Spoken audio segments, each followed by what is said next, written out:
निःशुल्क रूप से मिलनी चाहिए। क्योंकि एक बार को आप सोचिए, आखिर उस बच्चे की गलती क्या होती है जो एक गरीब घर में पैदा होता है और उसको बेहतर शिक्षा से वंचित होना पड़ता है। शिक्षा के सामने एक पैसे की दीवार खड़ी है, जो जितनी ऊंची दीवार लांघ सकता है, जो जितना अधिक पैसा शिक्षा पे खर्च कर सकता है, वो उतनी बेहतर शिक्षा पा सकता है। लेकिन अगर एक देश एक है, लोकतांत्रिक देश है, तो शिक्षा भी सबको एक समान रूप से तो मिलनी ही चाहिए।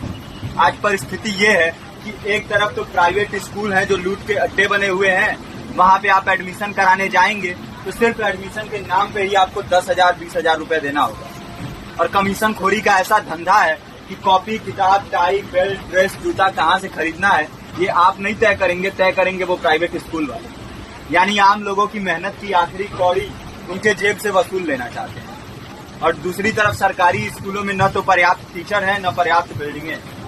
2019 का ही ये पुराना आंकड़ा है कि हर 100 में से 52 स्कूलों में या तो एक टीचर है या 2 टीचर हैं। और उन्हीं टीचरों के ऊपर जिम्मेदारी थोप दी जाती है कि जनगणना करो, मतगणना करो, पशुगणना करो, तमाम काम करवाए जाते हैं। और 19 के बाद से तब से कितने टीचर रिटायर हुए होंगे और 18 के बाद से कोई टीचर की वैकेंसी भी नहीं है। आप खुद भी सोच सकते हैं ये परिस्थिति और कितनी बिगड़ी है। इसीलिए हम लोग ये मांग उठा रहे हैं, चाहे कोई राष्ट्रपति का बच्चा हो या किसी मजदूर का, सबको शिक्षा एक समान मिलनी चाहिए और निःशुल्क रूप से मिलनी चाहिए। प्रेमचंद ने अपने दौर में भी कहा था कि एक सभ्य समाज में ऊंची से ऊंची तालीम मुफ्त होनी चाहिए और इसका पूरा खर्च गवर्नमेंट को उठाना चाहिए, क्योंकि हमारे देश को फौज से ज्यादा आवश्यकता तालीम की है। और शिक्षा से जुड़ता हुआ ही दूसरा मुद्दा हम लोग उठा रहे हैं।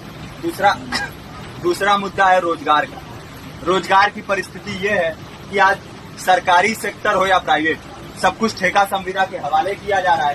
परमानेंट नौकरियां लगातार घटाई जा रही है। इसी रेलवे में 1995 के आसपास लगभग 18.5 लाख कर्मचारी काम करते थे, लेकिन आज उनकी संख्या 12 लाख है। आप खुद भी सोच सकते हैं कितने बड़े पैमाने पे परमानेंट पदों को घटाया जा रहा है। और आज आलम ये है, एक तरफ लाखों पद खाली पड़े हैं, फिर भी कोई वैकेंसी नहीं निकलती। जो वैकेंसियां निकलती हैं उनमें भ्रष्टाचार होता है, पेपर लीक हो जाते हैं। RO, UP police, BPSC, SSC, CGL, ऐसे तमाम पेपर लीक हो चुके हैं, आप लोग भी जानते हैं। अभी नीट की धांधली में ये पता चला कि एक एक पेपर 30 लाख से 50-50 लाख रुपए में बेचा गया। हम और आप तो ये पैसा नहीं दे सकते। पूरी की पूरी कारस्तानी सरकार, प्रशासन, शिक्षा माफियाओं की होती है। और भुगतता कौन है?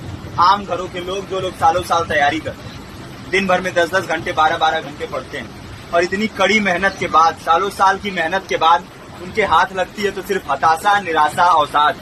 बहुत से छात्र नौजवान जो इस बेबसी में, इस डिप्रेशन में नहीं जी पाते, आत्महत्या तक के कदम उठा लेते हैं। लेकिन ये देश की विडंबना है कि टीवी चैनल, अखबार, मीडिया, नेता, मंत्रियों के लिए कहीं ये कोई मुद्दा नहीं है। उनके लिए मुद्दे हैं तो जाति, धर्म, रंग, नस्ल, अगड़ा पिछड़ा। आज जब पूरी परिस्थिति इतनी भयावह है तो ये जरूरी है कि लोगों के बीच में जाया जाए, लोगों को संगठित किया जाए और एकजुट किया जाए। क्योंकि आज अगर अपने मुद्दों पर बोलेंगे नहीं तो कल को ये परिस्थिति और बिगड़ेगी। हो सकता है ले देके अपनी जिंदगी तो हम लोग काट ले जाएंगे, लेकिन आने वाली पीढ़ियों को क्या भविष्य देके जाएंगे, ये भी सोचने वाली बात है। हमारे साथी ने आपको पर्चा दिया है, पर्चा आप तक पहुंच गया है। पर्चे में और भी बातें हैं, इसको पूरा विस्तार से पढ़िए। पर्चे में हमारा नंबर है, संपर्क कीजिए। फेसबुक का, इंस्टाग्राम का लिंक है, आप वहां पे जाएंगे तो आपको पता भी चलते रहेगा कि लगातार किन किन माध्यमों से हम इस अभियान को चला रहे हैं। नुक्कड़ नाटक, संगीत, शिक्षा सहायता मंडल, लाइब्रेरी, तमाम माध्यमों से इस अभियान को चला रहे हैं और कोशिश कर रहे हैं कि बड़े से बड़े पैमाने पर हर जगह पे लोगों को संगठित किया जाए और एकजुट किया जाए। आपके बीच भी आए हैं, आपका साथ और सहयोग दें। साथ इस रूप में कि आप भी हमारे इस कारवां और इस मुहिम से जुड़िए।